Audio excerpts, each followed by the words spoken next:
फैसल फैसल बेटा अपने सारे के सारे दोस्तों को बोलो कि जल्दी से प्लीज ज्वाइन कर लें, फिर हम क्लास रिज्यूम करते हैं।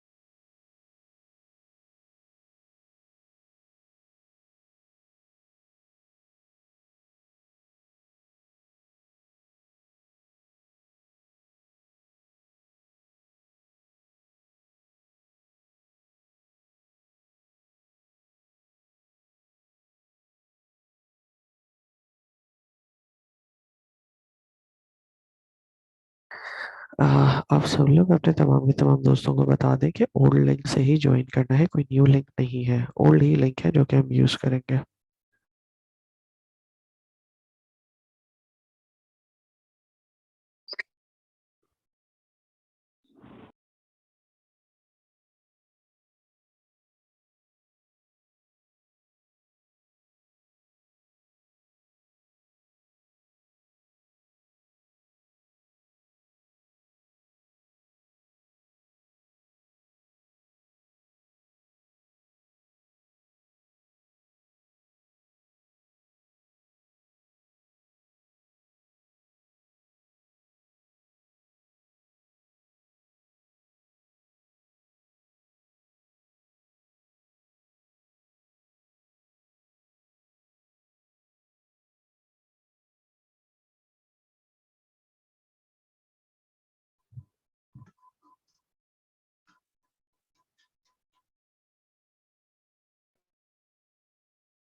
जी जनाब, सारे के सारे लोग आ गए या भी और मजेदार आके सबको बोलो कि जल्दी से ज्वाइन कर ले बेटा।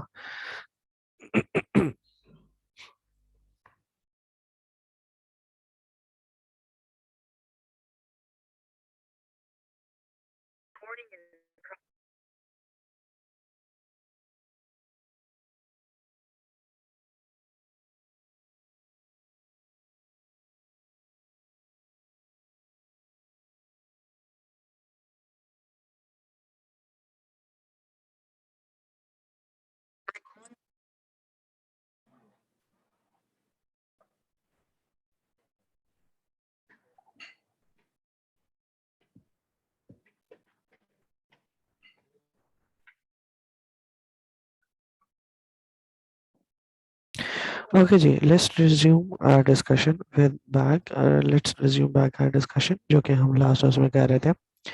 तो मैंने लास्ट क्लास के अंदर जो है वो हम दोबारा से जो है वो इसको हम रिज्यूम करते हैं। तो हम ये बात कर रहे थे कि अगर हम दो एम्प्लॉयज़ की सैलरी 160,000 रुपीज़ पड़ रही है और एक एम्प्लॉय हमारे पास जो है हमें अगर कॉस्ट कर रहा है सपोजिटली 50,000 रुपीज़, तो कंपैरेटिवली अगर हम बात करें तो हमें तब भी हमारे एम्प्लॉयज़ जो है वो सिंगल एम्प्लॉय हमारे पास हमें सस्ता पड़ रहा होता है कंपैरेटिव टू मल्टीपल एम्प्लॉयज। ठीक है, तो this is the basic concept या this is the basic area, this is the basic context जिसके अंदर हम ह्यूमन रिसोर्स मैनेजमेंट को पढ़ते हैं। ह्यूमन रिसोर्स मैनेजमेंट को हम इस कॉन्टेक्स्ट के अंदर जो है वो पढ़ते हैं और इस कॉन्टेक्स्ट के अंदर ह्यूमन रिसोर्स को हम लेके चलते हैं। आज मेरा मकसद तुम लोगों को सिर्फ एक ह्यूमन रिसोर्स मैनेजमेंट का लेआउट देना है, एक ह्यूमन रिसोर्स मैनेजमेंट का टेम्पलेट देना है, एक अंडरस्टैंडिंग क्रिएट करनी है। उसके बाद हम इंशाल्लाह नेक्स्ट क्लास से जो है वो प्रॉपर्ली ह्यूमन रिसोर्स मैनेजमेंट के हर एक टॉपिक को इंडिविजुअली पढ़ेंगे और अंडरस्टैंड करने की कोशिश करेंगे कि ह्यूमन रिसोर्स मैनेजमेंट क्या क्या करता है। जो मेरी कोर्स आउटलाइन है मैं वो तुम लोगों के साथ अब डिस्कस कर लेता हूँ। होपफुली तुम लोगों को ह्यूमन रिसोर्स मैनेजमेंट का बेसिक आइडिया, बेसिक क्रक समझ में आ गया कि बेसिकली ह्यूमन रिसोर्स मैनेजमेंट करता क्या है या ह्यूमन रिसोर्स मैनेजमेंट में क्या क्या चीज़ें इंक्लूड होती हैं। सबसे पहले व्हाट वी आर डीलिंग, सबसे पहले हम क्या चीज़, जो हमारा चैप्टर है वो हम देखेंगे, वो होगा हमारे पास introduction to human resource management. Like what is meant by human resource management, human resource management का मतलब क्या है और ह्यूमन रिसोर्स मैनेजमेंट करती क्या है। एक ब्रीफ इंट्रोडक्शन, एक कॉम्प्रिहेंसिव इंट्रोडक्शन जो कि आपको एक्सप्लेन कर सके। ठीक है, फिर इसके बाद सेकंड पार्ट हम लोग देखते हैं, वो हमारे पास ये है कि what is strategic human resource planning. देखो, जब हम ऑर्गेनाइजेशंस के लिहाज से बात करते हैं और जब हमने एरम बेटा अपना माइक म्यूट कर लो, बहुत ज्यादा शोर आ रहा है आपकी तरफ से, प्लीज बेटा। एरम, मैं माइक म्यूट कर रहा हूँ।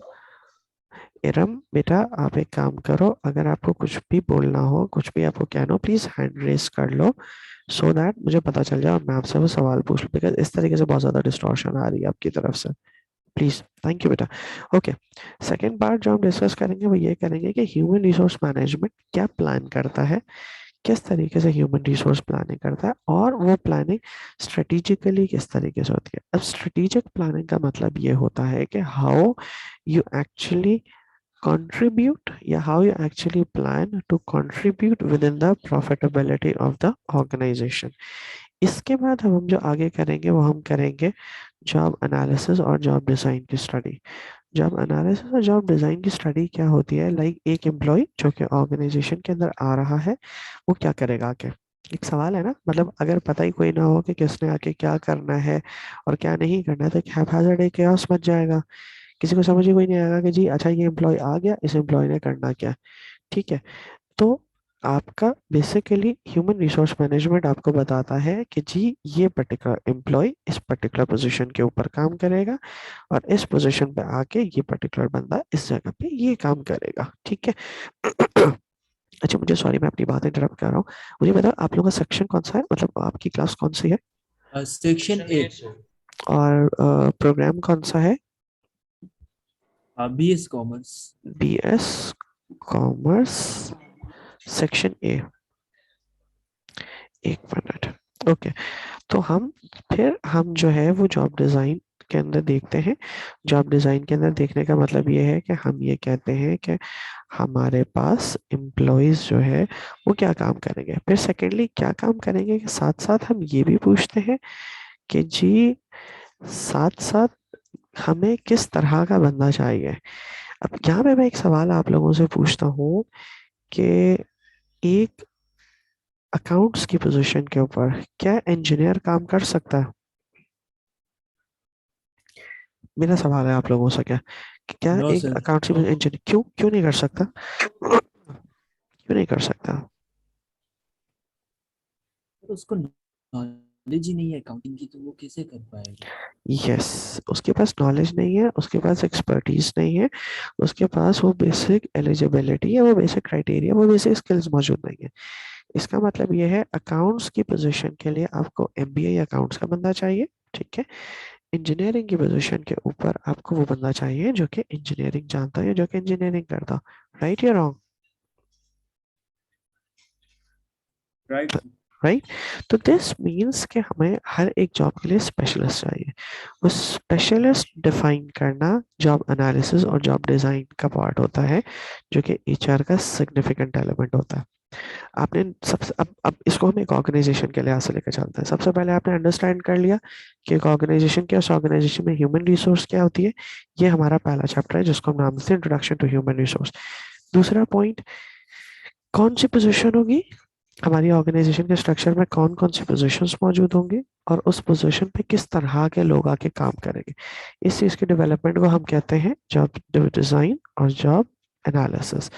फिर इसके बाद जो तीसरा पार्ट एचआर का था वो था कि आपने जॉब डिसाइड कर ली, आपने पोजीशन डिसाइड कर ली, आपने बता दिया कि कौन बंदा क्या काम करेगा और किस तरह का आपको बंदा चाहिए। इसके बाद you recruit people, you hire people उन पोजीशन पे, उन स्पेसिफिकेशंस के साथ के लोगों को मौजूद करते हुए यू एक्वायर।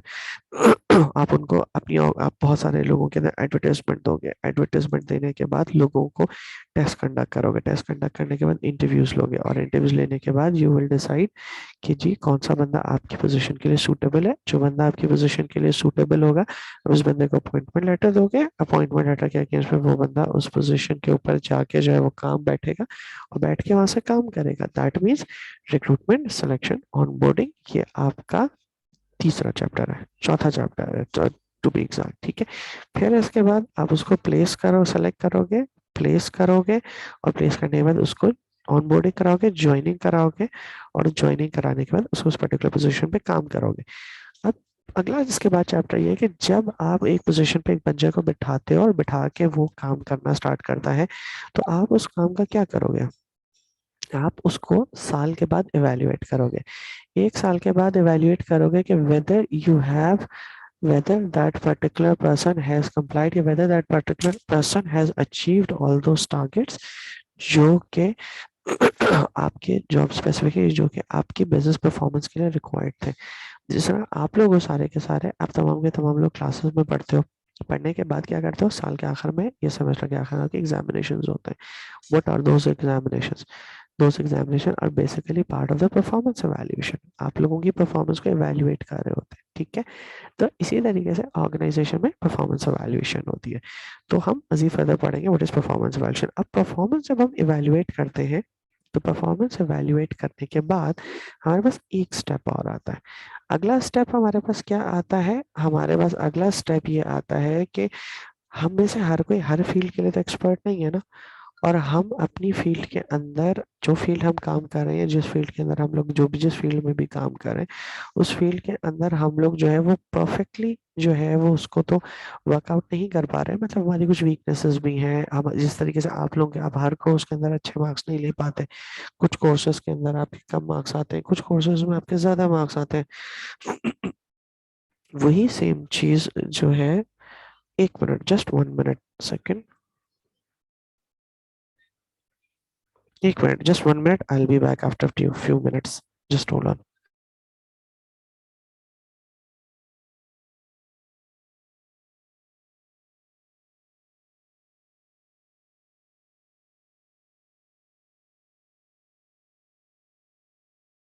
ओके जी। तो हमारे पास जो है वो हम मतलब उनकी परफॉर्मेंस एवेल्युएट कर रहे होते हैं, ठीक है। वो जो परफॉर्मेंस एवेल्युएट होती है, ये वो जो परफॉर्मेंस एवेल्युएट कर रहे होते हैं वो वही होती है जिस तरीके से हम एग्जाम्स दे रहे होते हैं। तो आप हर पेपर के अंदर तो मार्क्स अच्छे नहीं आते, तो what you do is that कुछ पेपर्स के अंदर आप जो है वो अच्छे मार्क्स लेते हैं, कुछ पेपर्स के अंदर आप लोग जो है वो बुरे मार्क्स लेते हैं। तो जिन पेपर्स में आप बुरे मार्क्स लेते हैं what you do with that, आप उसमें ट्रेनिंग लेते हैं, आप उसमें मजीद फर्दर फोकस कर रहे होते हैं। ऑर्गेनाइजेशंस के अंदर इस फोकस को ट्रेनिंग एंड डेवलपमेंट कहा जाता है। ऑर्गेनाइजेशंस में इन फोकस को कहा जाता है कि जी ये जो फोकस आप कर रहे हैं या ये जो आप स्किल डेवलप करा रहे हैं ये डेवलपमेंट, ट्रेनिंग एंड डेवलपमेंट के अंदर आती है। ट्रेनिंग एंड डेवलपमेंट के बाद अगला पार्ट आता है आपकी मंथली सैलरी का। अपनी परफॉर्मेंस के ऊपर ये जो आपको मंथली सैलरी मिल रही है, सिर्फ अब करंटली जो है बस सिर्फ और सिर्फ हमारे पास सैलरीज नहीं होती है, बल्कि सैलरीज के साथ हमारे पास बेनिफिट्स का पोर्शन भी होता है। बेनिफिट्स का पोर्शन वो होता है जिसमें आपके बेनिफिट्स इंक्लूड होता है। इसके बाद हम लास्टली जो चीज एक्सप्लेन करते हैं या लास्टली हम जो चीज डिफाइन करेंगे वो हम डिफाइन करेंगे future of human resource management के। हमारे पास हमारी ऑर्गेनाइजेशंस के अंदर या हमारे इस एरिया के अंदर what is the impact of या what is the focus of human resource management, like human resource management जो है उसका फ्यूचर क्या है। हम फ्यूचर में ह्यूमन रिसोर्स मैनेजमेंट को किस तरीके से देखते हैं। तो this comprise your complete structure, this comprise your complete all those chapter जो कि हम इस उसमें पढ़ेंगे। अभी तक अगर किसी को कोई चीज समझ में नहीं आई या किसी को कोई क्वेश्चन पूछना है, कोई क्वेरी पूछनी है, तो मुझसे पूछ ले। जी। जी, anything you want to ask. No sir. Sorry बेटा, आपकी आवाज ब्रेक कर रही है, please if you can repeat again. No sir. यार है, चलो ठीक है, सही। मजीद फर्दर हम आगे बढ़ते हैं, और बढ़ने के बाद अब हम जो है वो एक छोटी सी एक्टिविटी की तरफ, तो मैं हमारी तरफ में लेके जाना चाहता हूँ। मैं एक्चुअली अपने पास सिस्टम। हेलो, मेरी आवाज आ रही है आपको? हेलो। हेलो। हेलो, मेरी आवाज आ रही है आप यस लोगों सर, को? आपकी आवाज़ आ रही है। ओके ओके, ठीक है। तो मैं एक्चुअली केस स्टडी ही एक जो है छोटी सी देखना चाह रहा हूँ, कि मुझे अगर वो केस स्टडी मिल जाती है तो मैं आप लोगों के साथ वो केस स्टडी शेयर कर देता हूँ, जिसकी बेसिस के ऊपर आप may be able to understand कि जी तुम लोग को जो है वो कितनी वो चीज़ समझ में आई है, ताकि हम उसको जो है आ, हम उसको मजीद फर्दर आगे फिर हम उसको लेके चले, और हम उसको अंडरस्टैंड कर सकें कि हाँ जी आपको जो है वो क्या उसके बारे में क्या समझ में आना। एक minute, just 1 minute.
Okay, my apologies, sorry. मैं जो है वो इस वक्त कोई ऐसे मुझे जो है वो केस स्टडी छोटी सी मिल नहीं रही है। Okay, what we can do with that is that हम एक जो है वो एक काम ये कर लेते हैं कि हम मजीद फर्दर आगे जो है वो चीज़ों को जो है वो थोड़ा सा और एलाबोरेटली जो है वो देख लेते हैं, और एलाबोरेटली देख के हम मजीद फर्दर आगे इंट्रोडक्शन को। Okay, I have got this thing, एक मिनट। एक मिनट।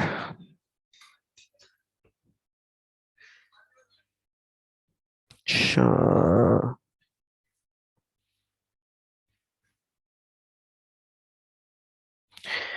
Okay, ये background of the organization case study part one.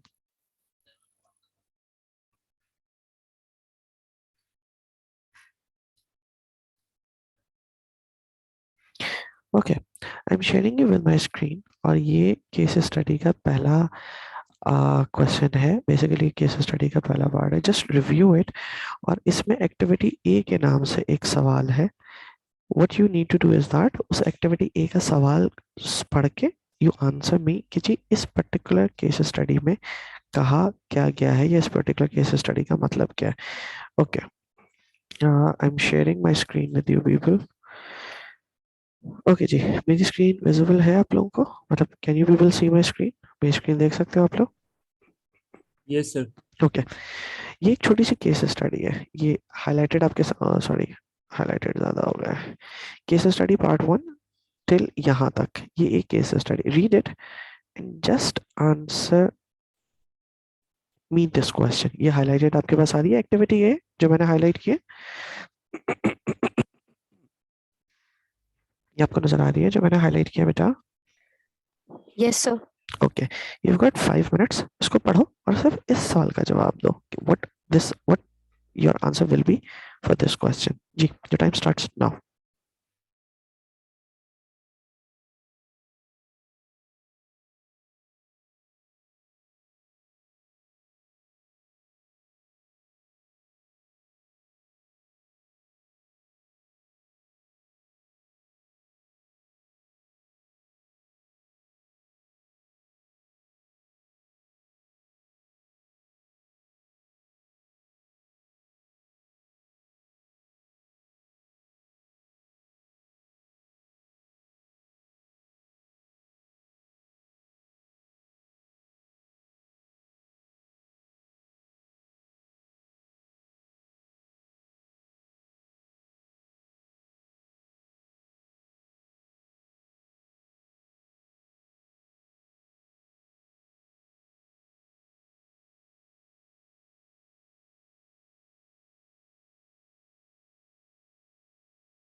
Ji hello, एक minute, just 1 minute.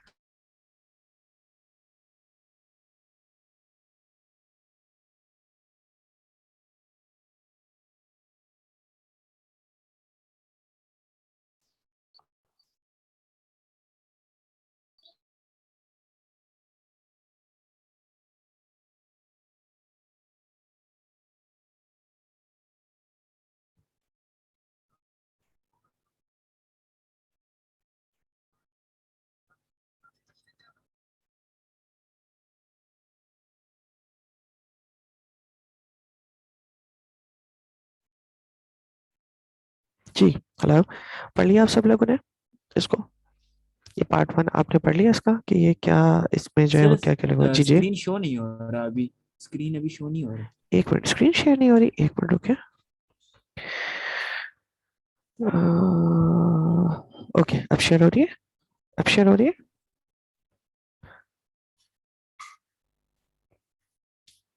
Hello, screen अब आपको नजर आ रही है?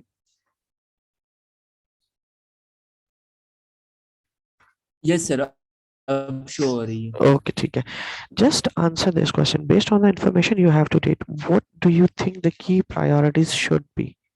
ठीक है, सिर्फ इस सवाल का जवाब दो मुझे। ये ऊपर का सिर्फ एक जो छोटा सा पैराग्राफ है, they will require their manager to be flexible and move between countries if any problem है, यहाँ तक आप। जी आरिफ, जी बेटा।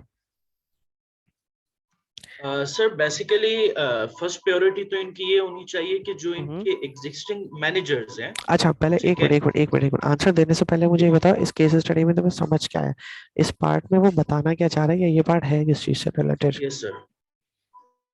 सर ये बेसिकली एक ऑर्गेनाइजेशन है विद इन यूके, जिनकी आउटसाइड ऑफ यूके जो है ना, कभी कोई होटल्स उन्होंने ऑन नहीं किया, बिल्कुल और ठीक है। उनकी रिक्वायरमेंट है कि वो जो है फ्रेंच में न्यू होटल्स जो है वो ओपन करना चाह रहे हैं, और उनको वहां के लिए मैनेजर्स की रिक्वायरमेंट है, बिल्कुल ठीक है। जिसमें से 30% एम्प्लॉयज जो है वो ऑलरेडी सेलेक्ट हो चुके हैं, 70% अभी भी रिक्वायर है।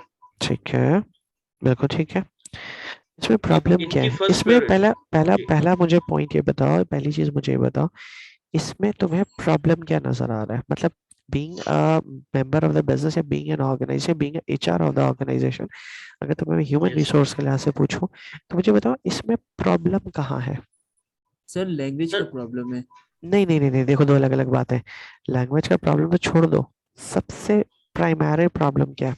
प्रॉब्लम कैसे आइडेंटिफाई करोगे? सर कि भाई सबसे ये पहले प्रॉब्लम है। मेन प्रॉब्लम ये है कि इनको जो है 70% स्टाफ की रिक्वायरमेंट है, जो कि विद इन यूके तो हो नहीं सकती। ठीक है। उसके लिए उनको फ्रांस से करनी पड़ेगी। नहीं, मैं अगेन तुमसे सवाल और पूछ रहा हूँ, सेकंड, प्राइमरी प्रॉब्लम क्या है, सबसे पहला प्रॉब्लम क्या है, एनीवन, कोई पहला भी अगर। प्रॉब्लम, यस सर, पहला प्रॉब्लम ये है कि इनके पास वन वन मंथ है। 1 मंथ में इनको जो है ना अपने होटल की नहीं सेटलिंग करनी है, और नहीं 1 मंथ के बाद। नहीं नहीं नहीं सर नहीं। पहला प्रॉब्लम तो फिर यही हो सकता है कि इनको अब्रॉड जाना है। हाँ, देखो पहला प्रॉब्लम पहली लाइन के अंदर लिखा हुआ है।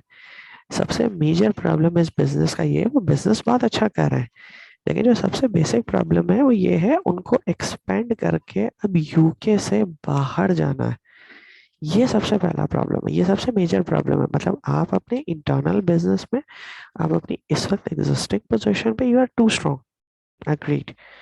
बट जो सबसे पहला प्रॉब्लम, ये सबसे पहला इशू, ये सबसे पहला जो मैटर आपके पास अराइज कर रहा है, वो ये कह रहा है कि जी आपने यूके से बाहर जाना है। ये हो गया पहला प्रॉब्लम। ठीक है, अब यहाँ से मजीद फर्दर आगे चलते हैं और आगे चल के देखते हैं कि मजीद फर्दर आगे क्या प्रॉब्लम है। डज नॉट, नहीं एजाज फ्रेंच नहीं सीख सकते, ये तो एक प्रॉब्लम है। बट मैंने पूछा था सबसे पहला प्रॉब्लम क्या है। बीइंग, क्योंकि बीइंग एचआर आप कोर प्रॉब्लम्स आइडेंटिफाई करते हो और फिर उसके बाद आप सप्लीमेंटल प्रॉब्लम्स की तरफ जाते हो।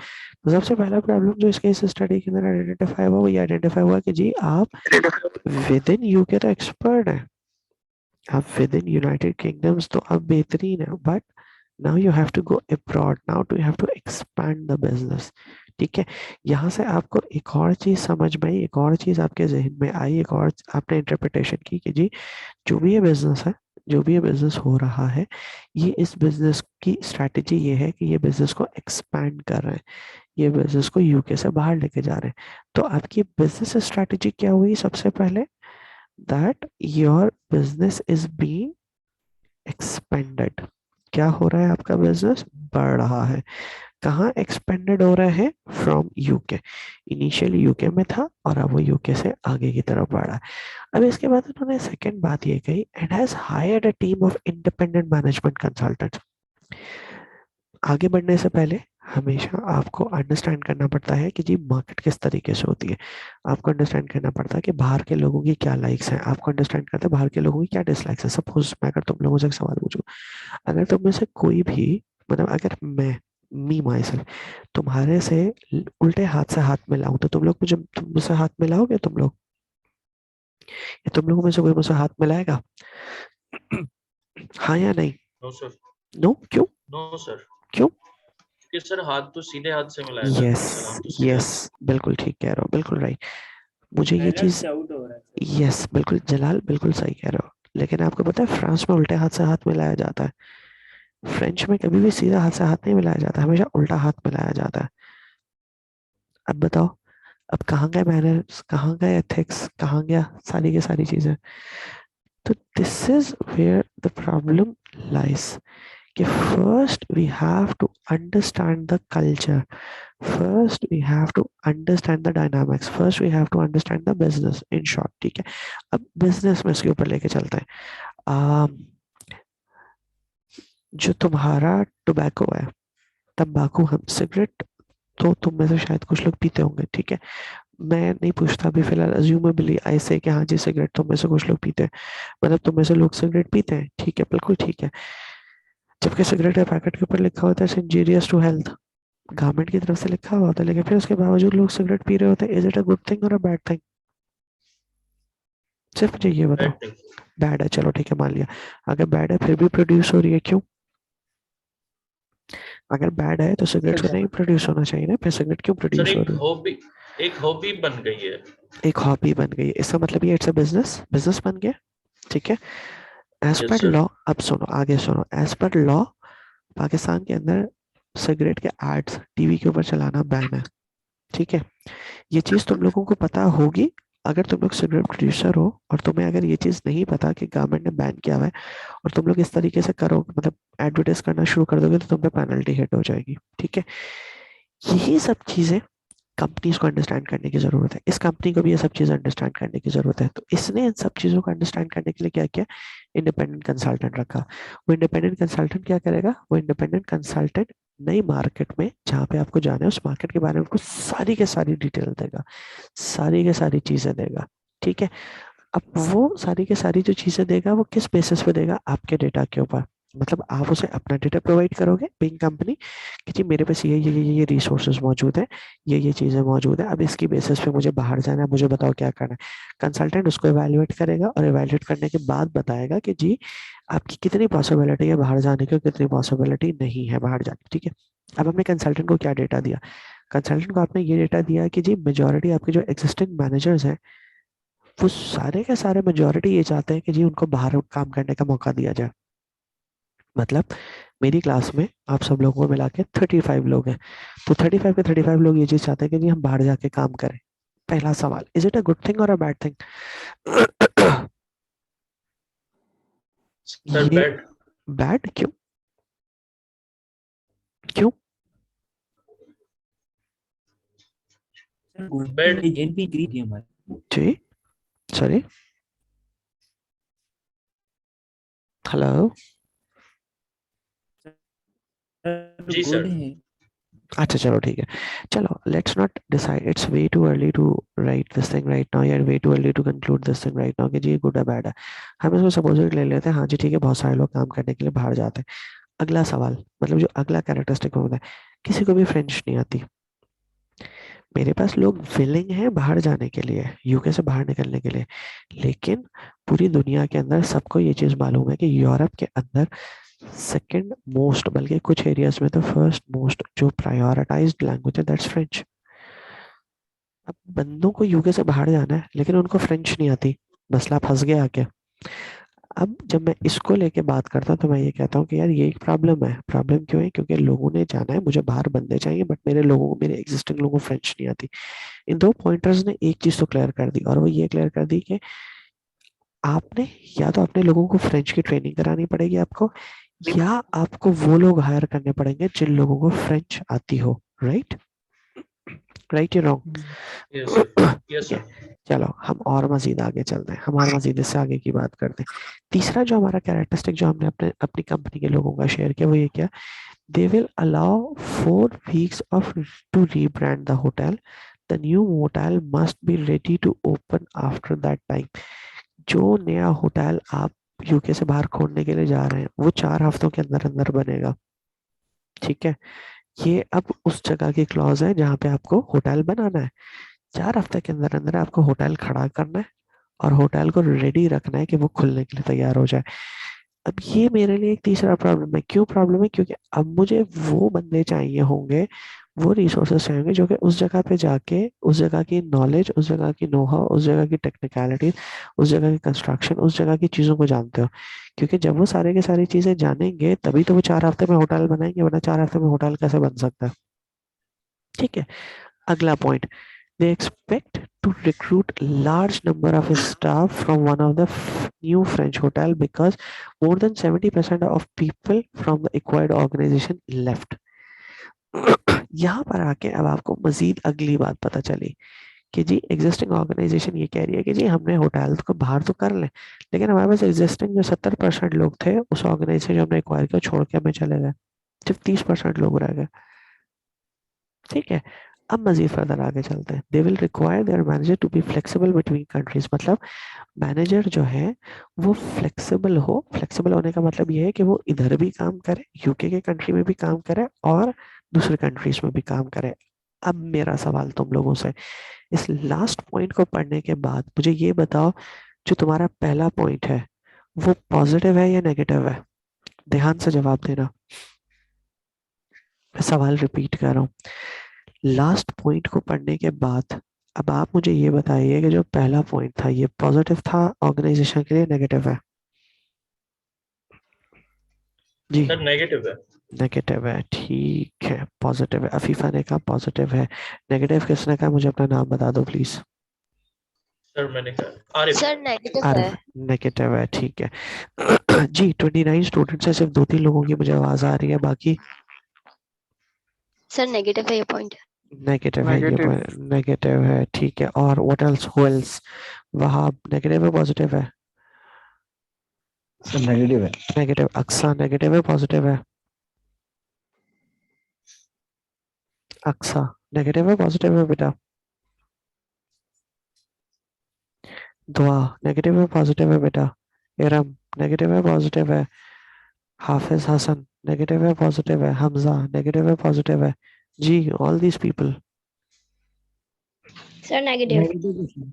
नेगेटिव है। ओके, इसरा ने कहा पॉजिटिव है, दानिका ने कहा नेगेटिव है, हफ्सा ने कहा नेगेटिव है, अफीफा ने कहा पॉजिटिव है। ओके बेटा ये पॉजिटिव पॉइंट है, इसलिए पॉजिटिव पॉइंट है क्योंकि नीचे का जो कैरेक्टरिस्टिक है, मैंने आपको कहा कि आपको उस जगह के कैरेक्टरिस्टिक्स के बारे में अंडरस्टैंड करना जरूरी है।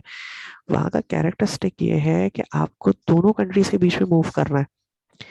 जो लोग ऑलरेडी आपके पास मौजूद हैं वो विलिंग है दूसरे मुल्क में काम करने के लिए, तो जब वो अब्रॉड पे काम करने के लिए विलिंग है तो they will willingly come back as well ना। मतलब आप उनका 60% नई कंपनी में लगाओ, 40% पुराने वाले ऑफिस में लगाओ, तो they will be willing to, because वो अपनी मर्जी से अब्रॉड जाने की आपको विलिंगनेस शो कर रहे हैं ना। एक बंदा जो अब जिसको विलिंगनेस ही नहीं है, जिसको शौक ही नहीं है कि वो आपकी कंपनी को ज्वाइन करे, वो बंदा कैसे टू एंड फ्रो मूव करे, वो कैसे दो जगहों पे मूव करेगा? कभी भी नहीं करेगा। तो एचआर के अंदर ये चीज सबसे ज्यादा ट्रिकी होती है, that we have to understand every problem in the context that is being given to us. और जब इसके कॉन्टेक्स्ट की हम बात करते हैं तो वी कंक्लूड दिस थिंग कि नहीं जी, इट बिकम्स पॉजिटिव, कि मैं बजाय बाहर से एक बहुत हैवी सैलरी के ऊपर बंदा हायर करूं, उस बंदे को हायर करने के बाद मैं एक पोजीशन पे काम करूं, फिर उस पोजीशन पे काम कराने को उसमें अपनी ऑर्गेनाइजेशन की सारी नॉलेज दूं, अपनी ऑर्गेनाइजेशन की सारी चीजें बता, वो समझने और सीखने के पार्ट में ही इतना टाइम लगा देगा कि मेरा प्रॉफिट तो वहाँ पे लूज होने लगेगा। तो what I can do is that, मेरे एग्जिस्टिंग लोग विलिंग है बाहर काम करने के लिए, मैं उनको यहाँ भी काम करा सकता हूँ, बाहर भी काम करा सकता हूँ। जब मैं इन दोनों सिचुएशंस को मिला के पढ़ता हूँ तो I find this thing that this becomes a positive aspect, it becomes a positive area, क्योंकि मेरे लोग बाहर जाना चाहते हैं, मैं बहुत आराम से उनसे बाहर से भी काम कर, वो मेरी ऑर्गेनाइजेशन को जानते हैं, वो मेरी ऑर्गेनाइजेशन के सारे कैरेक्टरिस्टिक्स को जानते हैं, मेरी स्ट्रेंथ मेरी वीकनेस को सबको जानते हैं। ठीक है, तो जब वो सब कुछ जानते हैं तो it becomes easy for them कि वो सिर्फ बाहर की ऑर्गेनाइजेशन की चीजें सीखें, मतलब यूके से बाहर की चीजें सीखें, and they are ready to move on, they are ready to work with it. So how come it becomes a problem? It's not a negative thing, it's a positive. यहाँ तक बात समझ में आती है? यहाँ तक अगर कोई चीज समझ में नहीं आई तो पूछो जी। यस, अंडरस्टैंड, थैंक यू, दाने का समझ में आ गया आपको, गुड, थैंक जी। एनीवन एल्स समझ में आती है ये बात, ये चीज समझ में आती है, ये पॉइंट, ये कॉन्सेप्ट, ये केस स्टडी का ये पार्ट समझ में आता है? Yes, sir. ओके चलो Yes, ठीक, sir. That's good, that's great. Will be keeping it till here, हम इसको आज तक यहीं तक रखेंगे, फिर इंशाल्लाह नेक्स्ट मंडे की क्लास को जो है वो हम इसको मजीद फर्दर आगे इसको ऐसे एग्जीक्यूट करेंगे। तो इंशाल्लाह तब तक अपना ख्याल रखो, फिर इंशाल्लाह हम नेक्स्ट क्लास में मिलते हैं, फिर हम मजीद फर्दर आगे केस स्टडीज के ऊपर लेके उसको लेके चलेंगे, ठीक है? सर एक सेकंड, इंशाल्लाह। मुझे जी जी जी अटेंडेंस जी, लेनी है सर। अटेंडेंस आप बिल्कुल ले लो, 2 बिल्कुल ले लो। मिनट वेट कीजिए। जी जी जी जी जी। अच्छा बेटा, ये अटेंडेंस के जो स्नैपशॉट्स हैं ये मेरे साथ भी शेयर कीजिएगा प्लीज, अब व्हाट्सएप पे बेशक शेयर कर दीजिएगा लेकिन मुझे कर दीजिएगा। जी सर, कर दूंगा। प्लीज, थैंक यू बेटा। मेरे पास 1 मिनट से कम रह गया, इसे जल्दी जल्दी कर लो।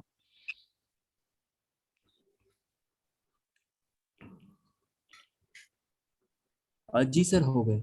ओके चलिए ठीक है, take a very good care of yourself, इंशाल्लाह हम नेक्स्ट क्लास में मिलते हैं, ठीक है बेटा? Thank you. Okay take Okay, care, thank you. Take care, अल्लाह हाफिज, अल्लाह हाफिज, अल्लाह हाफिज।